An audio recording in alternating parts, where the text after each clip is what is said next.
तो बच्चों, आज हम लोग व्यवसाय अध्ययन में चयन यानी सिलेक्शन अध्याय को शुरू करने जा रहे हैं। तो सबसे पहले आप ये जान लीजिए कि चयन का क्या आशय है। तो लिखेंगे चयन से आशय है, चयन से आशय है कि किसी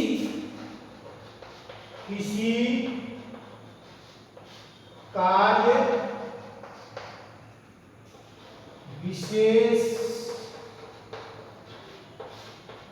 पर उपयुक्त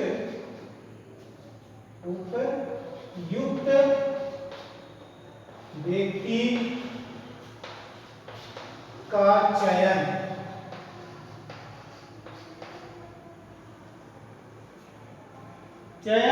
से क्या आशय है? चयन से आशय है किसी कार्य विशेष पर उपयुक्त व्यक्ति का चयन करना या किसी उपयुक्त व्यक्ति का नियुक्ति करना, उपयुक्त व्यक्ति का नियुक्ति करना,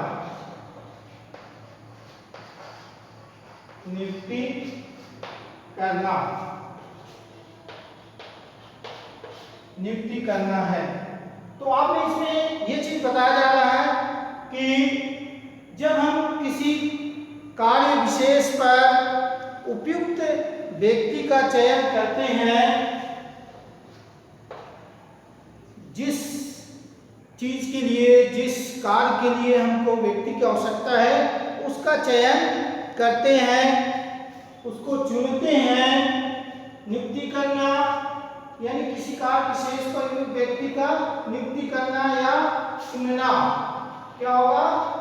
चुनना, मतलब चुनने से होता है। अब इसमें एक बात और ध्यान दिया जाता है कि जब हम किसी व्यक्ति का चयन करते हैं तो इस बात का ध्यान देते हैं कि वो व्यक्ति उचित ढंग से चुना जाए। अगर उचित ढंग से व्यक्ति का चुनाव नहीं होता है, अगर गलत व्यक्ति का चुनाव हो जाता है तो संस्था को हानि उठानी पड़ती है। तो इस तरह से अब इसमें हम देखते हैं चयन प्रक्रिया। चयन प्रक्रिया क्या है? चयन प्रक्रिया में जब हम संस्था में उपयुक्त व्यक्तियों को आवेदन के लिए बुलाते हैं, कर्मचारियों के चयन की प्रक्रिया की बात अगर करें तो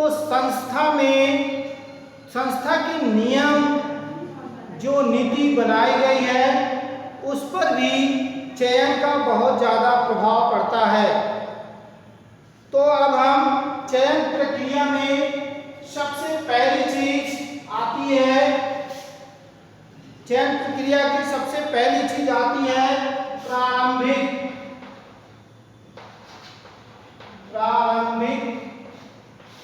जांच। इसके बाद दूसरी चीज आती है आवेदन पत्र भरना। आवेदन पत्र भरना। तो इस पहले दो चीज के बारे में हम जान जाते हैं। प्रारंभिक जांच, जब कोई संस्था कर्मचारियों को चयन के लिए अपने पास बुलाती है तो अभ्यर्थी के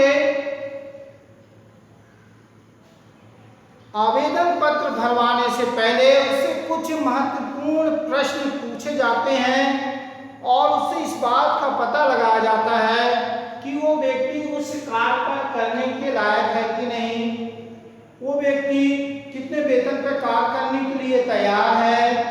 ये सारी चीज की जानकारी प्राप्त कर लेते हैं। अगर हम देखते हैं कि प्रारंभिक जांच में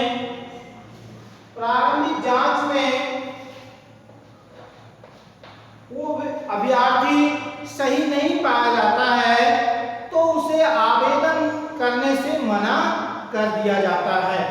तो कोई कोई संस्था प्रारंभिक जांच कराती है और उसमें सही पाने पर ही आवेदन पत्र भरने के लिए कहती है। तो अगर प्रारंभिक जांच सही हो गया तो फिर संस्था कहती है आवेदन पत्र भरिए। अब आवेदन पत्र जब अभ्यर्थी भरता है तो आवेदन पत्र में क्या क्या चीज की जानकारी होती है? नाम, पता, योग्यता, वेतन। वेतन के बारे में कभी कभी इसमें पूछा जाता है कि आप कितना वेतन पे काम करने के लिए तैयार हो। कोई कोई संस्था इस चीज को मांगती है। और अनुभव, ये सारी जानकारी आवेदन पत्र पे मांगी जाती है और फिर उसकी जांच की जाती है। और आवेदन पत्र जब सही पाया जाता है तब फिर तीसरी चीज जो इसमें आती है वो होता है परीक्षा लेना। परीक्षा लेना, परीक्षा लेना में कई संस्थाएं तो परीक्षा लेती है और कई संस्थान नहीं भी लेती है। परीक्षा लेने से मतलब है अभ्यर्थी की योग्यता की माप की जाती है, उसकी बौद्धिक परीक्षा ली जाती है। परीक्षा लेने के भी कई प्रकार हैं। अगर हम परीक्षा लेने की प्रकार की बात करें तो सबसे पहला परीक्षा के प्रकार में आता है विशिष्ट योग्यता परीक्षा। विशिष्ट योग्यता परीक्षा। फिर दूसरे प्रकार की परीक्षाएं ली जाती है लिखित परीक्षा। लिखित परीक्षा। और तीसरी भी एक प्रकार की परीक्षा होती है जिसे हम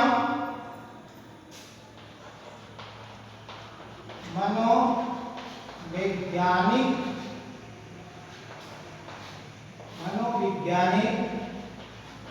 परीक्षा कहते हैं। तो अब हम इसमें एक चीज, सबसे पहली चीज है विशिष्ट योग्यता परीक्षा जो है। विशिष्ट योग्यता परीक्षा कब ली जाती है, किन अभ्यर्थियों को ली जाती है, उसके बारे में आप जान जाइए। जैसे किसी फर्म में किसी टाइपिस्ट की आवश्यकता है या किसी ड्राफ्टमैन की आवश्यकता है या कंप्यूटर ऑपरेटर की आवश्यकता है, तो उनकी विशिष्ट योग्यता की अलग से परीक्षा ली जाती है। जैसे मान लीजिए टाइपिस्ट की जरूरत है तो ये देखा जाता है कि उनका टाइपिंग का जो गति है, जो स्पीड है वो कितना है। उसी के आधार पर उसका सिलेक्शन किया जाता है। अब दूसरा जो लिखित परीक्षा है, लिखित परीक्षा के अंतर्गत जिन कार्यों में मानसिक योग्यता की आवश्यकता ज्यादा पड़ती है उनसे ये परीक्षाएं ली जाती है। और तीसरा जो परीक्षा की बात करें ये है मनोवैज्ञानिक परीक्षा। तो मनोवैज्ञानिक परीक्षा उन अभ्यर्थियों के लिए सही रहता है या उनका लिया जाता है कि जिससे उनका तार्किक ज्ञान क्या है, प्रेजेंट माइंड क्या है, इस चीज की जानकारी के लिए मनोवैज्ञानिक परीक्षा लिया जाता है। मतलब कम समय में वो उचित निर्णय किस तरह ले सकते हैं, उनकी सोचने की क्षमता कितनी है, बुद्धिमत्ता कितनी है, ये सारी बातें इस परीक्षा के अंतर्गत आ जाती है। तो ये तो परीक्षा की बात हो गई। अब परीक्षा के बाद आती है अगला जो पॉइंट आता है, परीक्षा तो हमने ले लिया। परीक्षा लेने के बाद अब उसका क्या होता है, हमारा ये तीसरा जवाब आ गया, ये चौथा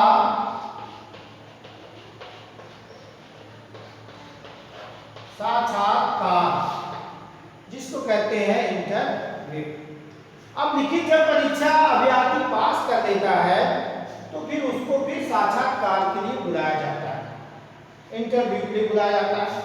साक्षात्कार का ये तो आजकल सामान्यतः सभी फर्मों में ये बहुत ही प्रचलित है, साक्षात्कार लिए जाते हैं और ये अत्यंत ही लोकप्रिय प्रचलित है। परीक्षा के साथ अभ्यर्थियों का साक्षात्कार लिया जाना बहुत जरूरी होता है। इसमें बौद्धिक साक्षरता यानी उसमें सोचने की क्षमता, अभ्यर्थी में कितना जल्दी सोच सकता है, सही डिसीजन ले सकता है, इसकी वो जानकारी इस साक्षात्कार के माध्यम से पता चल जाता है। इसके बाद अगली जो प्रक्रिया होती है वो होती है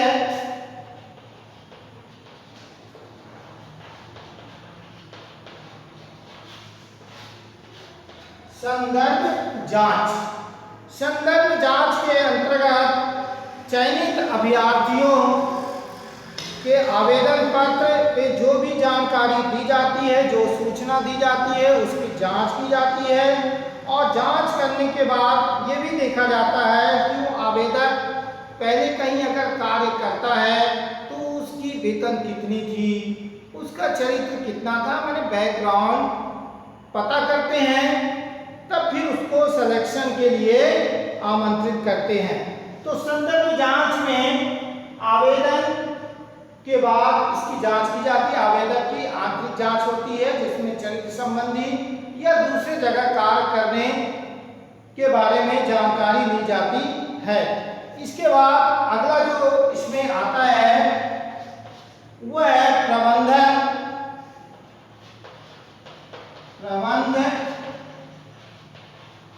अनुमोदन। ठीक से अनुमोदन, प्रबंध अनुमोदन। जब संदर्भ की जांच हो जाती है तब प्रबंधक उनका अनुमोदन करते हैं।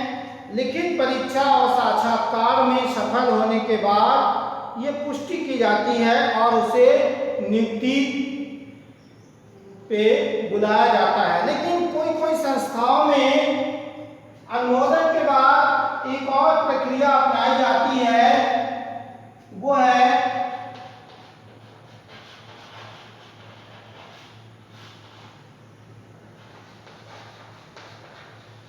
शारीरिक परीक्षण। शारीरिक परीक्षण के अंतर्गत कुछ संस्थाएं में नियुक्ति से पहले शारीरिक परीक्षण कराती है। कोई कोई संस्था कराती है जिसको अपन कहते हैं मेडिकल टेस्ट या मेडिकल जांच।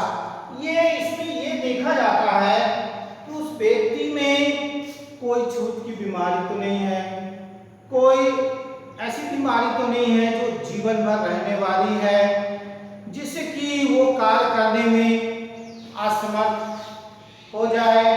ये सारी चीज इस शारीरिक परीक्षण के माध्यम से पता चल जाता है। उसकी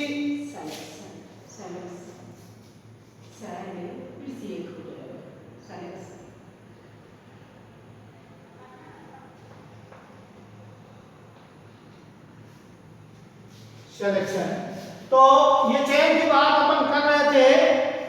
तो शारीरिक परीक्षण में व्यक्ति की शारीरिक जांच होती है, उसका मेडिकल टेस्ट कराया जाता है और शारीरिक दृष्टि से स्वस्थ होने पर ही कर्मचारियों को उस कार्य के लिए नियुक्त किया जाता है।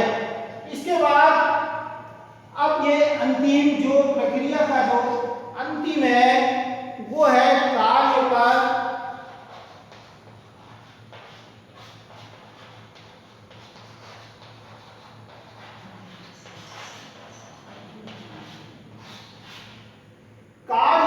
नियुक्ति।